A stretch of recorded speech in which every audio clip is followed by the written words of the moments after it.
Beginners kan soms ure lank na 'n skildery staar om die dieper betekenis te snap. Maar by hierdie uitstalling sal jy moet mooi kyk net om die fynere detail raak te sien. Hierdie portrette is immers piepklein.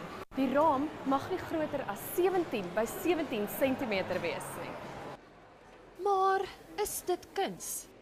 Die Miniatuurkunsvereniging van Suid-Afrika sê dit is beslis.